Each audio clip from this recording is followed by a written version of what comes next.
네, 여러분 안녕하십니까. 안녕하세요. 비가 주룩주룩 오는 8월의 둘째 주 시작됐습니다.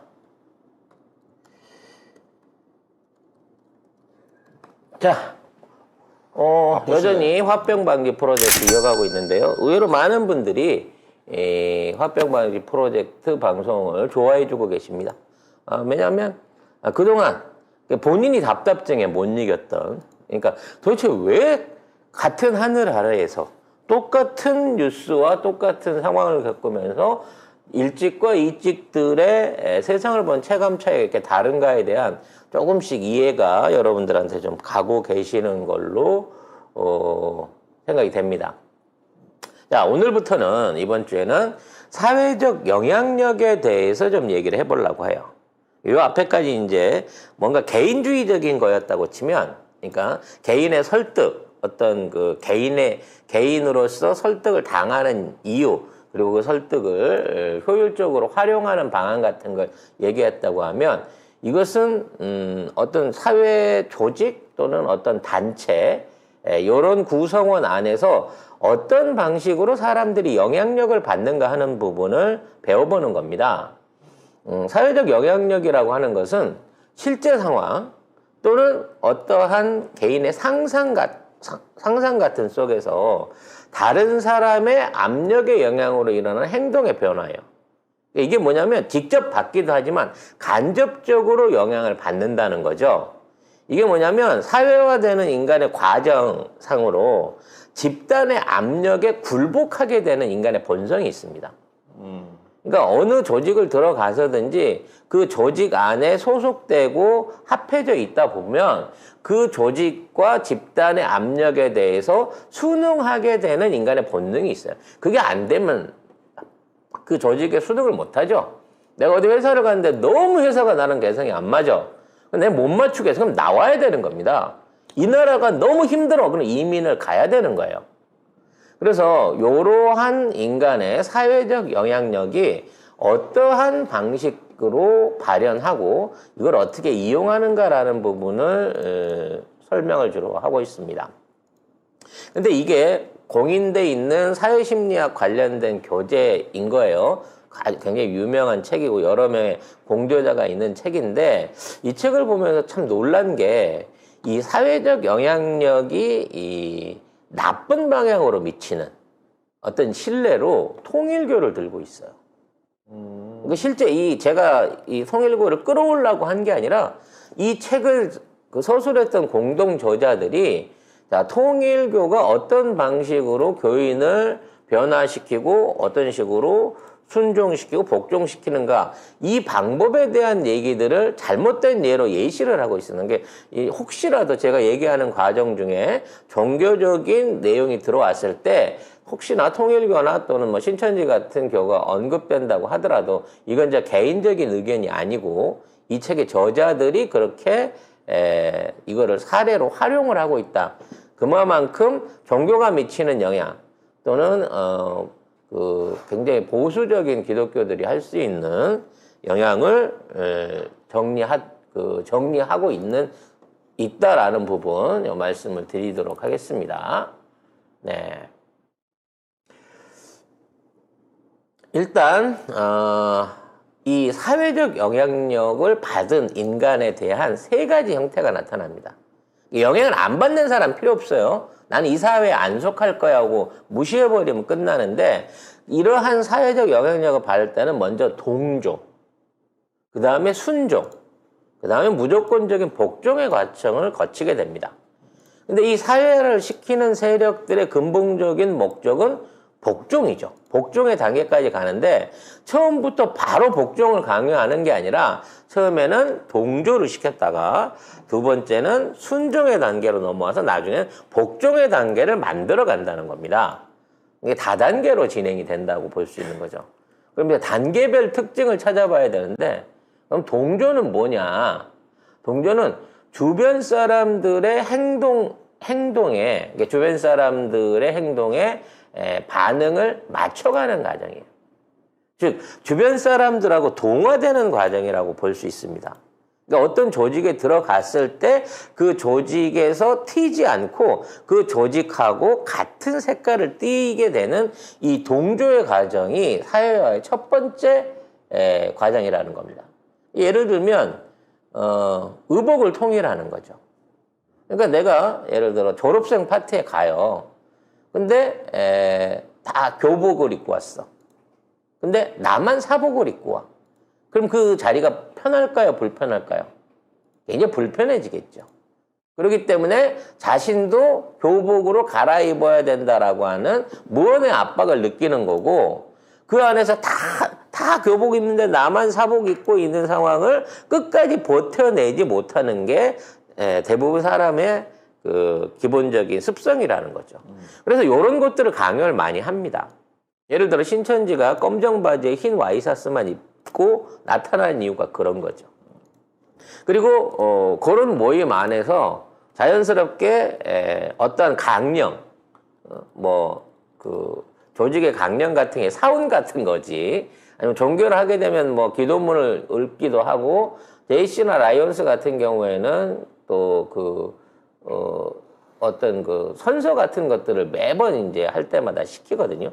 그러니까 이런 공동의 강령이나 또는 노래 같은 걸 같이 불러요. 교가를 같이 부른다든지, 뭐 종교라면 찬송을 한다든지, 이러한 행동을 통해 가지고 자연스럽게 동지의식을 만들게 하는 거죠. 동질감을 들게 하는 겁니다. 그리고 같은 커뮤니티를 만들어서 소속 인원들끼리의 공통적인 어떤 대화방과 커뮤니티를 구성을 하게 만듭니다. 이 과정이 동조인 거죠. 그래서 이 부분에서는 절대 사회화의 목적이 드러나게끔 이걸 하지 않아요. 쉽게 말해서 좋은 모임 하나 소개시켜 줄게. 또는 네가 참가하고 싶은 매력적인 모임 하나 네가 한번 들어볼래? 라고 얘기를 한다는 거죠. 실제 이제 본문에서는 통일교의 어떤 전파 방식을 쓰고 있는데, 쉽게 말해서 애인이랑 헤어진 지 얼마 안 된 남자가 있어요. 이 남자애한테 같은 나이 또래 매력적인 여성 3명이서 우리 같이 사회학에 관한 공부를 해보지 않을래? 라고 스터디 그룹을 제의를 합니다. 그러니까 애인이 없어서 가뜩이나 외로운데 이쁜 여자 셋이서 모임을 하재, 스터디를 하재. 자연스럽게 그 스터디에 빠지게 되는 거죠. 그렇게 된 다음에는 자, 이 주말마다 우리가 좀 더 많은 사람들이 모여서 강연회를 하는데 거기 한번 가보지 않을래? 거기에 불러내는 거죠. 부른 다음에 그 안에서 많은 사람들을 소개시켜주고 똑같은 활동을 하고 봉사활동을 하고 노래를 부르고 식사를 같이 하고 뭐 이런 식으로 해갖고 동조를 시켜 나간 다음에 나중에 가서는 이제부터 합숙에 들어가자. 좀 더 우리 유대도 강화하고 배우기 위해서 합숙에 들어가자라고 합숙을 한 다음에 너네 부모님이랑 사회재단은 잘못돼 있어. 이제 집을 나와서 가게를 때려치고 모든 통장과 재산은 교단에 헌금한 후에 교단이 지정해주는 지역에 가갖고 거기에서 노동을 해갖고 활동을 해라. 그리고 이 모든 것이 나중에는 교주님을 위한 것이다. 이런 식으로 이제 포교를 한다. 라고 책에 나와 있어요. 내가 그랬다는 게 아니라 통일교를 비난하는 게 아니라 이런 방식으로 전파를 했다라고 얘기를 합니다. 그러면 이 동조 과정에서 순종의 과정으로 넘어가는 거는 어떤 단계를 거치느냐 라는 부분이죠.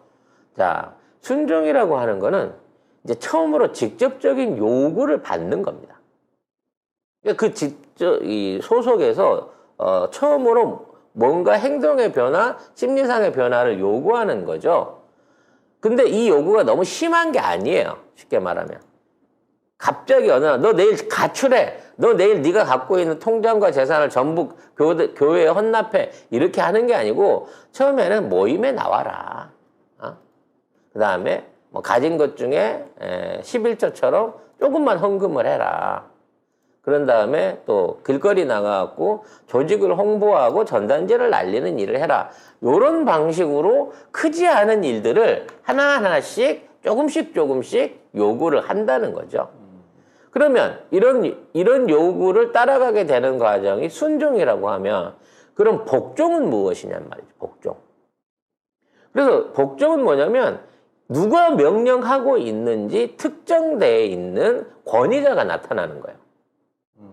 그러니까 그동안은 실체 없이 그냥 조직에 소속돼 있고 주변에 있는 친구들이랑 같이 어울렸고 또 그러한 사람들의 요구를 자연스럽게 받아서 수용을 했는데 나중에 이제 복종의 단계에 가면 자, 우리한테 이러한 강령을 내리고 우리가 믿어야 될 사람은 누구다라고 특정인이 지목이 된다는 거예요. 이때부터는 순종이 아니라 복종적인 단계에 들어가는 거고 자기 의사는 완전히 무시되는 상태에서 이 특정인의 명령에 무조건 복종하게 돼 있다는 겁니다. 그러면 일반적인 사람들이 생각할 때 아니 뭐 저기 그렇게 사람들이 바본가요? 그런 강요나 아무리 단계를 서서히 거친다고 하더라도 이러한 그러니까 이러한 과정이 일어나는 게 비상식적이지 않나요? 또는 일부에 그치지 않나요? 라고 하는 의문이 나올 수 있어요. 지금도 그렇잖아. 이정일이가 어느 날 갑자기 길에서 도를 아십니까를 따라가 갖고 갑자기 모든 걸 내던지고 도를 아십니까에 들어가고 열심히 종교활동을 하는 선교인이 된다. 본인 스스로는 상상을 못하는 일이잖아요. 네. 근데 그렇게 될 수 있다는 거야. 이게 어떻게 가능한가를 사회심리학에서는 실험을 통해 갖고 증명을 하려고 합니다. 증명을 하려고 했어요. 네. 그래서 먼저 하나 한 단계씩 이게 과학적으로 또는 심리학적으로 어떻게 가능한가라는 메커니즘을 풀어냈습니다. 첫 번째로 동조가 일어나는 과학적 메커니즘에 대해서 분석을 해본 거죠. 어떤 방식으로 동조가 일어나느냐. 근데 여기에서 이제 정보가 넘어가는 과정들이 있어요. 예를 들어 윤석열이 좋은 사람이라는 어떤 메시지를 줬다고 합시다. 뭐 강직한 검사, 뭐 정의감이 투철한 사람, 뭐 이런 메시지를 줬다고 쳐요. 근데 요거를 아는 사람이나 주변 사람들한테 전해 듣는 거하고 컴퓨터가 전해 듣는, 컴퓨터나 인터넷으로 또는 뭐 방송으로 전해 듣는 거하고 이 두 가지를 나눠 봤을 때 사람이 전하는 정보가 설득 효과가 훨씬 더 높다는 거예요. 특히나 그 사람이 나하고 같이 안면이 있고 친분이 있고 내가 속해져 있는 사회 조직 안에 있는 사람일 때는 더더욱 그 효과가 크다는 겁니다. 그럼 왜 기계가 말하는 휴대폰에서 전달되는 메시지나 뭐 이런 거에 비해서 왜 직접적으로 사람한테 이런 얘기를 들었을 때 여기에 설득력이 높아지느냐? 이걸 과학적으로 파봤다는 거죠. 이걸 보니까 이제 사회화된 사람인 게 여러분들이 항상 이 공부를 전제로 할 때는 이제는 어느 정도 심화단계가 됐으니까 사회화돼 있는 사람으로 생각하자고. 그러니까 어디 무인도에 혼자 살고 있거나 독립심이 강하거나 뭐 혼자서 지금까지 사회 경험이 없는 이런 사람이 아니고 살만치 살고 30, 40대고 최소한 성인은 넘어서 자기 판단을 할 수 있는 사람이 왜 그릇된 판단을 하게 되는가를 이해하려고 하면 일단 소속돼 있는 사람들이 이미 사회화가 된 거예요. 가족 이상은 뛰어넘은 거죠.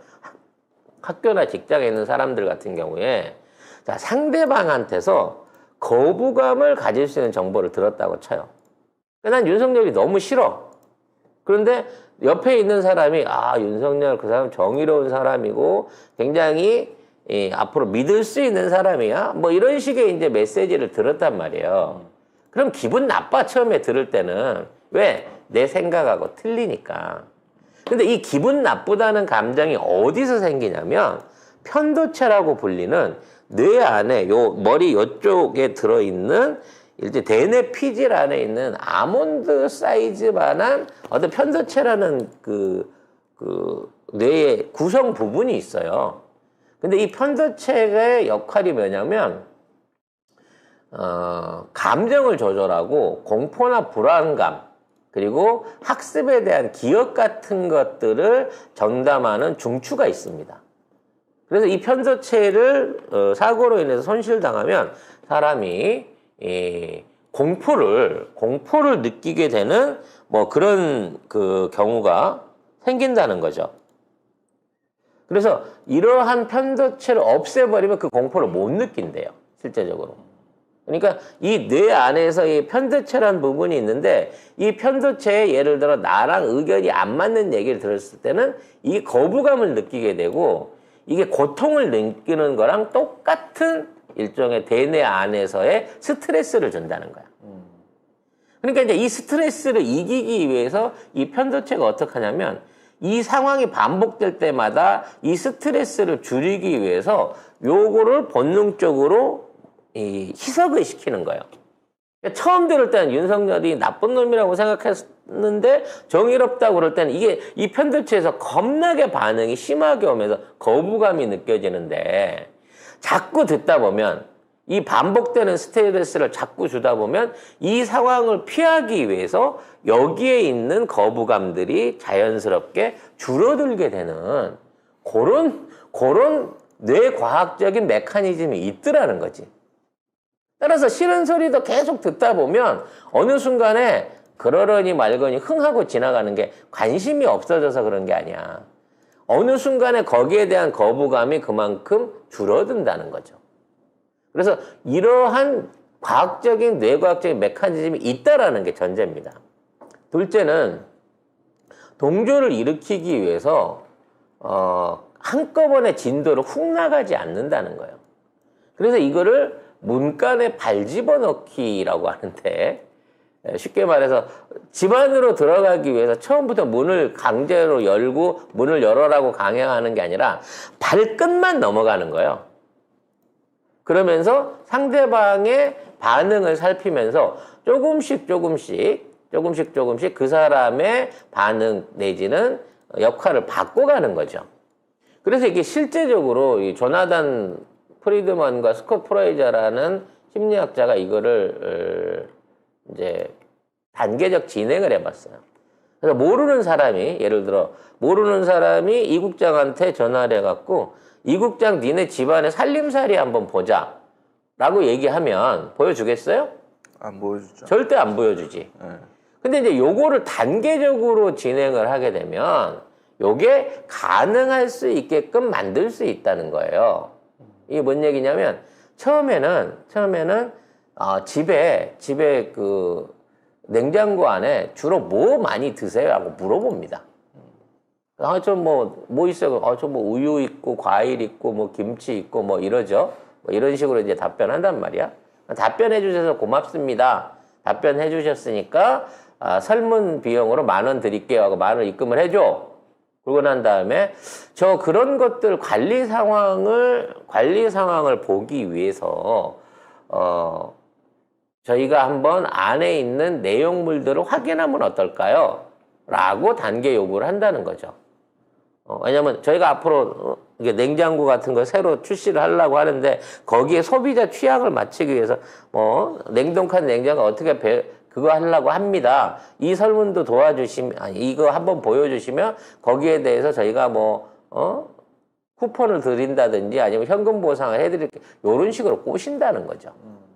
그렇게 되면 단순하게 처음에 보여줄 때는 내가 말로만 던졌다가 보상을 받았기 때문에 자연스럽게 그걸 보여주게끔 끌어들인다는 거예요. 그렇게 끌어들여갖고 결과적으로 나중에는 이거 지금 냉장고 잘 봤는데요. 혹시 서랍은 어떻게 정리하시는지 봐도 될까요? 세탁기는 어떻게 운영하시는지 봐도 될까요? 한 가지씩 욕구를 늘어나가는 겁니다. 그러면 그 집안에 숟가락이 몇 개고 살림살이가 얼마나 되는지 전부 다 이거를 들여다볼 수 있게 만든다는 거죠. 그래서 처음에 사람들한테 가정에 있는 물품 조사를 해보겠습니다 라고 제안을 했을 때 이거를 받아들이는 사람의 확률은 22%밖에 안 된다는 거예요. 근데 이거를 받아들인 사람 22%들은 결국은 나중에 집안 전체를 둘러보게끔 하는 수준까지 발전하는 게 52%까지 대번에 확대가 된다는 거지. 그러니까 결과적으로는 설문에만 답했지만 나중에 답한 사람 중에 절반은 나중에 전부 다 집안을 다 뒤져보도록 허락하게끔 연결고리로 다단계로 넘어간다는 거예요. 그래서 여러분이 기억하시는 분은 할 텐데 옛날에 이제 뭐 테팔 같은 거 집에서 쓰는 그 요리기구나 또는 냄비 같은 거 이렇게 많이 팔았던 세일즈맨들이 있어요. 가정용품 팔았던 사람들. 근데 이 사람들이 팔 때는 절대 그 물건을 갖고 와서 개별 방문해서 그 사람한테 팔지 않습니다. 동네 이장이나 부녀회장집에다가 부녀회장을 꼬셔가지고 돈을 주고 거기에서 홈파티를 열어요. 그 사람들을 초청하게끔 해갖고 그걸로 아니 이게 실제 있었던 거예요. 60년대, 70년대 미국에서 많이 유행했었고 80년대도 우리나라에서 많이 이용했던 세일즈입니다. 그러니까 이러한 홈파티를 열어요. 그래서 이 홈파티를 열어가지고 그 안에서 이러한 조리 도구들을 갖고 요리를 하는 예들을 보여줍니다. 그리고 나서 물건을 판매하게 되면 이 사람들이 물건을 사는 이유가 물건이 좋아서 사는 게 아니라 이 이장님, 부녀회장님하고 연결돼 있던 사회적 관계 때문에 물품의 구매에 이르게 되는 확률이 굉장히 높다는 거예요. 결국 이게 동조의 단계인 거고 이 동조를 이끌어 줄 수 있는 구성원을 어느 한 사람에다 포섭하게 되면 그 구성원 전체를 내가 원하는 방향으로 동조해서 변화시킬 수 있는 계기를 만든다는 거죠. 자, 오늘 시간이 좀 부족하니까 여기 동조를 일으키는 방법까지만 설명을 드렸고요. 내일은 이 상황에서 순종과 복종으로 넘어가는 단계에 대해서 여러분한테 설명을 드릴 겁니다. 이거 자체가 우리가 알게 모르게 교회에 나가야 된 이유라든지 이직을 하게 된 이유 요거하고 설명될 수 있는 구간이기 때문에 자, 내일 시간도 관심을 갖고 들어보시면 아, 이래서 저 사람들이 넘어갔구나 라고 하는 부분을 이해하실 수 있을 거고 나중에 이 사람들을 설득했을 때 그런 단계들을 짚어주는 거예요. 네가 이래서 이직이 된 거야 라고 그 원인을 짚어주게 되면 이런 사람들을 정상적으로 환원하기가 좀 쉬워진다는 거죠. 자, 관심을 가지고 방송 지속적으로 들어봐 주시기 부탁드리겠습니다. 잠시 후 본방에서 다시 뵐게요.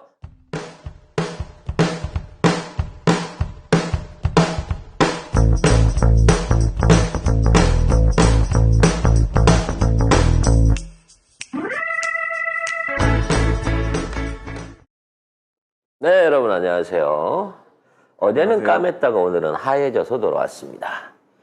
자, 어제 시간에는 그 사회화를 통해서 동조, 순종, 복종의 단계에 이르게 되는 메커니즘 설명을 들었어요.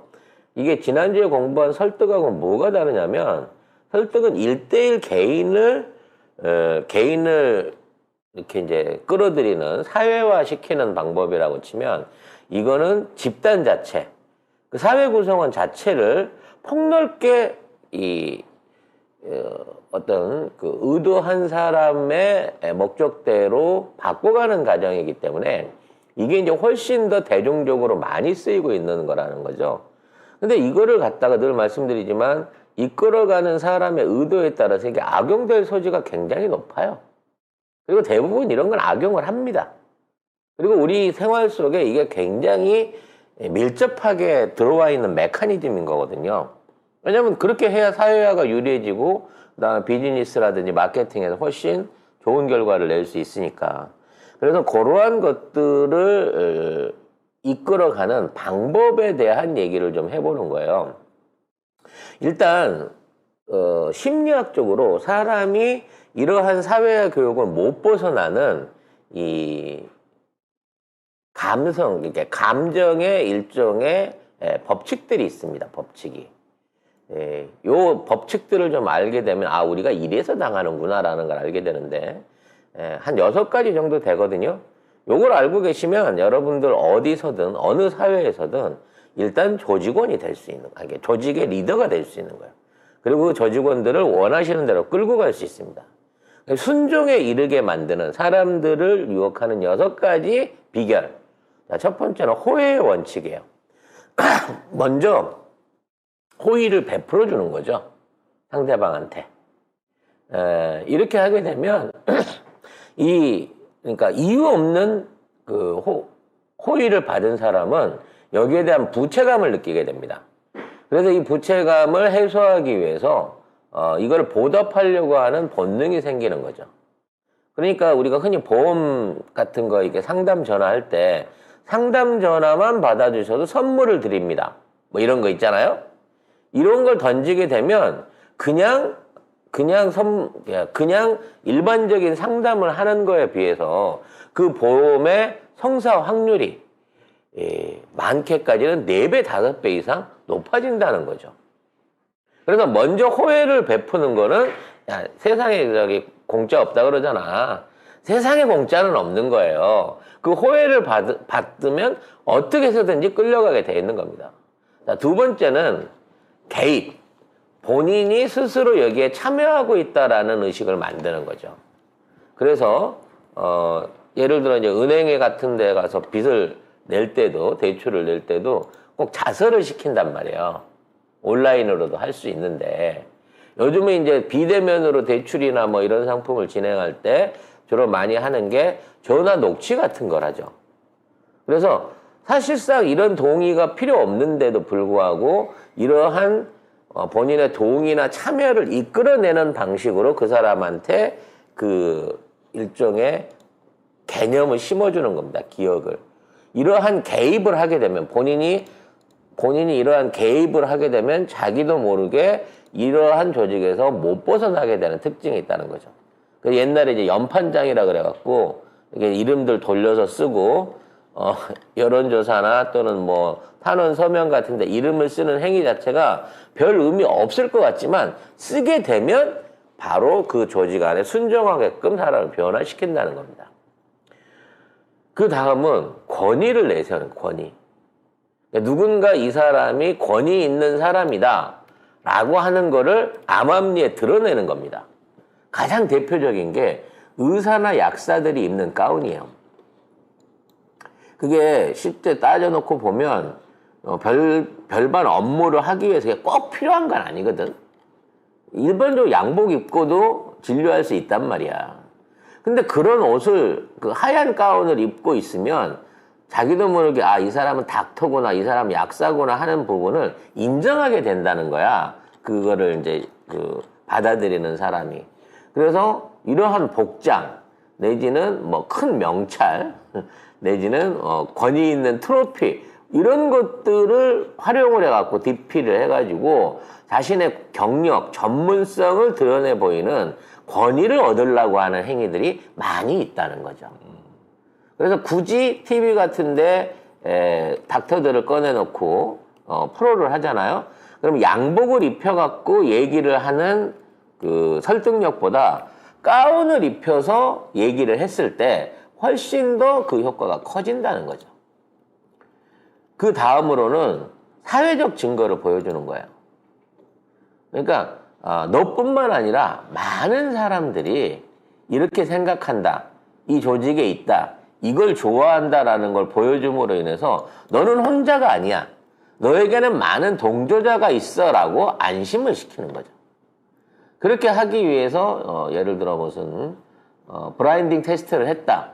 그런데 내가 코카콜라하고 펩시콜라를 브라인딩 테스트를 했다고 쳐요. 근데 내가 펩시를 먹었어. 원래 코카를 안 좋아. 펩시를 안 좋아했는데. 그래서 내가 펩시를 먹었네? 했을 때 이거 보세요. 펩시를 좋아한다고 말하는 사람들이 이만큼 많았습니다. 라고 보여주는 거야. 근데 실제 숫자는 똑같았대요. 당시에. 근데 그 피실험자한테 그걸 보여주고 이걸 CF로 내니까 펩시가 더 맛있는 거구나 하는 인식을 만들어낸다는 거죠. 사실 이건 이제 증거 조작이긴 한데 그 당시에 이러한 방식이 문제가 됐었습니다만 여론조사 같은 것들을 사기치는 이유도 그런 거예요. 이게 사회적 증거다 하고 내밀므로 인해서 그쪽을 믿고 있는 사람들한테 일종의 신뢰를 더 끌어내는 거죠. 그 다음이 5번째로 희소성입니다. 이거 몇 개 안 남았어. 이거 리미티드 에디션이야. 이거 한 장 100개인데 지금 30개 남았어. 쇼핑몰 같은 데서 많이 쓰는 방식이죠. 그걸 듣게 되면 기한이나 수령 한정 뭐 이런 것들을 내놓는단 말이에요. 아, 이거 보험이 새로 나오는데 이 상품 이달 말로 종료되는 거예요. 이런 식으로 얘기를 하게 되면 왠지 모르게 그쪽에 더더욱 끌리게 되는 이러한 효과를 활용한다는 거예요. 그리고 마지막으로 개인적인 호감을 이용합니다. 이왕이면 잘생긴 사람, 이왕이면 예쁜 모델, 그리고 뭔가 갖고 있는 이미지가 친절이라든지 뭐 믿음이라든지 이러한 것들을 보여줄 수 있는 인플루언서들을 활용해 가지고 호감도를 끌어내는 요 6가지 방법을 쳐가지고 동조에 있던 사람들을 순종의 길로 끌어들일 수 있다라는 부분인 거죠. 그래서 성형을 자꾸 하는 건가요? 그렇죠. 선형을 할 때는 네. 독특하게 하면 소용이 없는 거야. 가장 보편적으로 해야 돼. 넙대대한 남상이었다가 그렇지. 점점 이제 여자 얼굴로 바뀌는. 그러니까 만일에 이제 우리가 이쁜 얼굴을 네. 진짜로 사각이다. 광대뼈가 이게 서양인들 시각처럼 만일에 그런 생각을 갖고 있었다 그러면 즉 그 성형 좋아하시는 명신 씨가 예를 들어 유럽에 가갖고 대접을 받고 싶었다 그러면 그 사람은 오히려 광대를 더 높이고 사각이 분명해지게 깎았을 사람인 거예요. 그건 좀. 네. 그래서 그 사회가 인정하는 보편적인 미인 스타일, 우리가 인정하는 미인 스타일이 눈 크고 얼굴 동그랗고 3대 7대 뭐 3.5 뭐 요런 그 얼굴 비율을 지켜야 되기 때문에 성형 미인들이 다 똑같이 생겼네라고 생각하는 게 기술이 똑같아서 그런 게 아니야. 추구하는 바가 보편적인 미인상으로 믿어지는 쪽으로 가기 때문에 강남에 가면 똑같이 생긴 자매들이 그렇게 많이 보인다는 거죠. 왜? 특출난 걸 원하지 않는 거야. 가장 보편적이면서 호감을 얻을 수 있는 걸 원한다는 거죠. 자, 여기까지는 순종이야. 그래서 이제 선택의 기준이 있어요. 이 정도 단계에 오면. 근데 이제 여기서 이제 복종으로 넘어서 갖고 못 빠져나가게 족쇄를 매는 메커니즘이 필요합니다. 자, 이 복종을 일으킬 수 있는 사람은 이거는 여러 사람이 안 돼요. 이게 무슨 얘기냐면 내가 통일교를 믿는다고 칩시다. 그럼 통일교를 믿으면 통일교 안에서 이름 있는 목사나 뭐 수사나 내지는 장로 이런 사람들이 여러 명이면 안 돼. 오로지 하나만 있어야 돼. 그러니까 예수님을 믿잖아요? 그럼 예수님 외에 다른 신을 믿어서는 안 되는 거야. 그 복종을 일으킬 수 있는 권위의 존재, 강한 존재를 한 사람으로 인식을 시키는 겁니다. 그래서 정치인들이 쉽게 말하면 대통령이 가지는 상징성과 부통령이나 국회의장이 가지는 상징성이 다르잖아요. 그렇기 때문에 권력이 대통령한테 모이는 것처럼 당대표한테 모이는 것처럼 어떠한 조직에 있어서의 결합을 위해서는 결정적인 가장 높은 사람 한 사람이 돋보여야 된다는 거야. 그러니까 회사는 사장, 학교는 교장, 뭐 이런 식으로 각자 탑 위치에 있는 사람들이 권위를 가질 수 있어야 돼요. 그러면 이제 그런 사람이 뿌락치 출신이라든지 예전에 음주운전을 했다든지 이런 것들을 노출시키게 되면 사람들이 그 권위를 인정하지 못하게 된단 말이야. 그러면 그 장을 하고 싶어도 장을 못하게 되는 거예요. 그래서 뒷조사를 자꾸 해서 이런 부분을 털어내는 것들이 의외로 이런 권위주의를 무너뜨리는데 큰 효과를 냅니다. 즉, 저 사람을 무너뜨리는 가장 큰 건 사소한 사생활이라든지 과거의 실수 같은 부분을 부각을 시켜야만 그 권위를 떨어뜨리게 된다는 거죠. 자, 문제는 이러한 권위를 일으키는 과정 중에 사람들을 어떻게 맹목적으로 내가 원하는 대로 끌고 갈 수 있을 거냐는 거지. 목사님이 자꾸 이렇게 천국 가는 얘기하고 나 믿으면 예수님 옆에 앉혀준다 그래 쌓고 나 믿으면 로또가 맞을 것이다라고 좋은 얘기만 하다가 어느 날 갑자기 광화문을 나가라고 그러는 거야. 그것도 몽둥이를 들고 나가가지고 정경들하고 싸우래. 그런 식의 어떤 권위를 활용한 다른 명령을 내렸을 때 왜 그러한 명령을 거부하지 못하느냐 이거지. 근데 상식적으로 원래 그런 거 할 사람 아닌데, 그런 거 믿으려고 들어온 거 아닌데 왜 이 조직에서 나와 전혀 상관없는, 내 의지와 상관없는 일을 시키느냐. 문제는 시켰을 때 왜 거부를 못하고 그걸 받아들이냐는 거지. 이것은 실험을 해본 결과 인간 자체가 갖고 있는 일종의 잔혹성, 즉 타인에 대한 애정이 모르는 사람일수록, 자기와 관계되지 않는 사람일수록 더더욱 쉽게 발현되고 대다수한테 발현된다라는 충격적인 실험이 있었던 거예요. 모르는 사람일수록. 예, 그렇죠. 나랑 상관없는 사람이라고 생각하게 되면 그 사람한테 거의 무한대로 잔인해질 수 있다는 거야. 그래서 이제 이게 대표적인 게 스탠리 밀그램이라고 하는 심리학자가 했던 시험이 있어요. 그래서 이 두 사람을 만나게 합니다. 그래서 한 사람은 전기 충격을 주는 실험자고, 한 사람은 전기 충격을 당하는 실험자인 거예요. 근데 전기 충격을 주는 사람은 일반인이고, 이쪽에 당하는 사람은 연기자야. 내부적인 연기자를 두는 거죠. 그래서 사람한테 전기 충격을 주는 8단계를 이제 그 버튼을 제시를 합니다. 1단계는 40V, 따끔한 정도에서 시작을 하지만 8단계를 가면 400V가 돼요. 사람이 죽을 수도 있는 정도의 위험한 수준입니다. 라고 얘기를 하는 거거든. 그래서 이 두 사람을 먼저 만나게 한 상황에서 둘을 갈라놓습니다. 그리고 실험을 하게 하는 거죠. 그래서 1단계씩 올려보세요. 그러면 이제 1단계 올라갈 때마다 저쪽에서 고통과 비명이 막 심해질 거 아니겠어요? 그럼 못하겠는데요. 막 이렇게 갈 때 걱정하지 마세요. 이것도 다 실험의 일환이고 죽지 않습니다. 라고 얘기하면서 강요를 합니다. 이 실험을 요구하는 측에서 사실 이거 끝까지 해야 돈 받아요. 라고 강요를 하면서 이걸 8단계까지 계속 올라가게끔 만드는 거죠. 그리고 6단계쯤 가갖고 이제 비명 소리가 안 들리게 만들어버려요.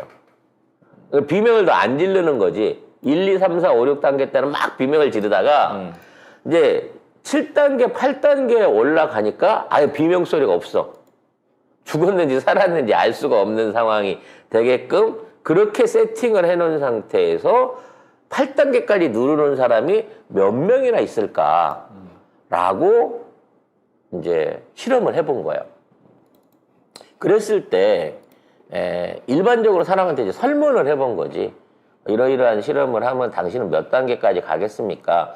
만약 상대방이 죽었는지 살았는지 생사가 확인 안 되는 가운데 진짜 마지막 단추를 누를 수 있겠습니까? 라고 했을 때, 자, 비명 소리가 안 들리게 되는 상태까지 가겠다고 하는 사람은 4%였어요. 6단계까지 간다고 하는 사람은. 그리고 8단계를 가겠다고 하는 사람은 0.01%였어요. 그러니까 거의 이제 1000명 중에 한 명이 있을까 말까 뭐 요런 수준이었다는 거지. 근데 막상 실험실에 놓고 사람을 실험을 해봤더니 6단계까지 간 사람이 75%, 그리고 8단계까지 간 사람이 65%더란 얘기야. 저 사람이 죽었는지 살았는지 위험한지 어쩐지를 모르는 상황에서 계속 뒤에서 올리세요 했는데 8단계까지 가는 사람이 무려 65%나 되더라는 얘기지. 그래서 이 실험을 이런 방식으로 하지 않고 거꾸로 해봤어. 쉽게 말하면 뒤에서 강요하는 실험을 중재하는 실험자가 없이, 자, 안에 있는 피실험자가 야, 괜찮으니까 더 올려. 나 괜찮으니까 더 올려주세요. 이 실험 끝까지 해야 내가 돈 받으니까 더 올려요. 라고 자꾸 의사표현을 하게 만든 거야. 그래서 누르라고 강요를 한 거지. 그랬는데 결국은 100%가 8단계까지 못 갔다는 거야.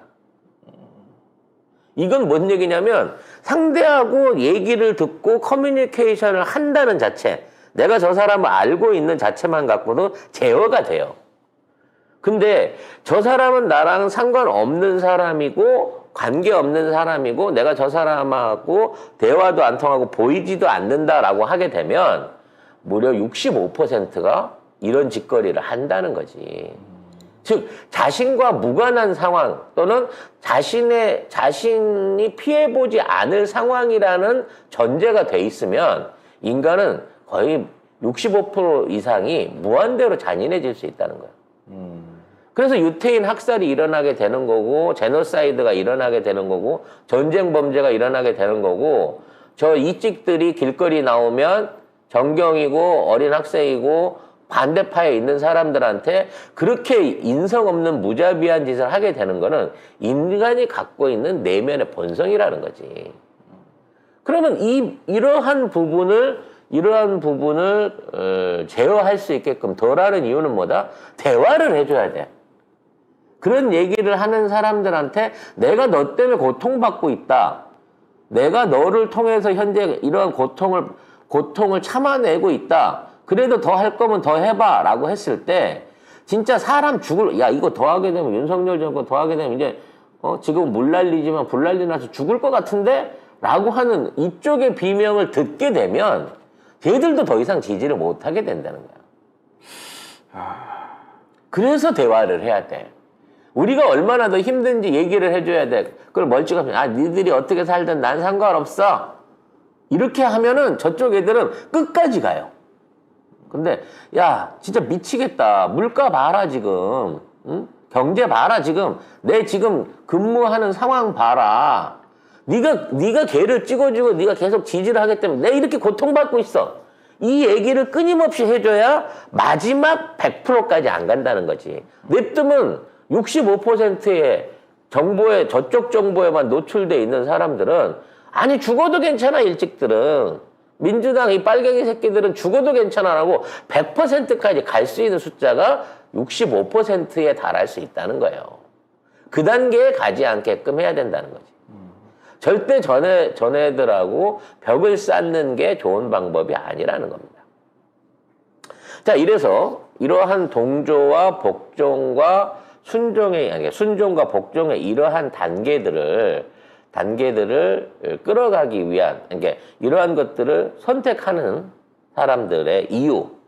그러니까 아까 속아서 하는 거지만 이런 식으로 일을 저지르고 나면 스스로 이제 자기 마음 안에서 정리가 됩니다. 내가 이번을 찍었어. 그래서 나락골이 이렇게 됐는데 그럼에도 불구하고 내 마음속 안에서는 정리가 돼야 될 게 아니야. 합리화가 필요하다는 거야. 내 자신의 결정에 대한. 이러한 합리화가 어떠한 구조로 일어나는지. 즉, 이 찍을 찍고도 야 결과가 이렇게 나오는데 너는 왜 반성을 안 해? 너는 왜 아직도 지지해라고 했을 때 그 내면 안에는 그걸 찍음으로 인해서 발생된 세태를 동조화시킬 수 있는 기저작용이 발생을 해요. 그걸 이해를 하고 그 부분을 캐치를 하면 이 사람들을 후회하게 만들 수 있고 태도를 바꿀 수 있게 만들 수가 있습니다. 그 부분에 대한 얘기는 다음 주에 이어가도록 하겠습니다. 오늘 이번 주에 동반된 주제는 뭐냐면 인간은 타인으로 분리되는 사람들한테 나하고 상관없다고 느끼는 분리된 타인한테 거의 무한대로 잔인할 수 있다. 그럴 수 있는 사람이 전체 사람의 75% 이상이기 때문에 그러한 극단적인 단계를 가도록 강요하는 사람이 있는 이상은 그 단계를 가게 된다는 거야. 그걸 막을 방법은 뭐다? 그 사람의 행위로 인해서 피해받고 고통받고 있는 사람들의 소식과 의사를 전달해야 된다. 그래야 이거를 끝낼 수 있다. 라는 점에서 이번 강의의 주제를 내릴 수 있을 것 같습니다.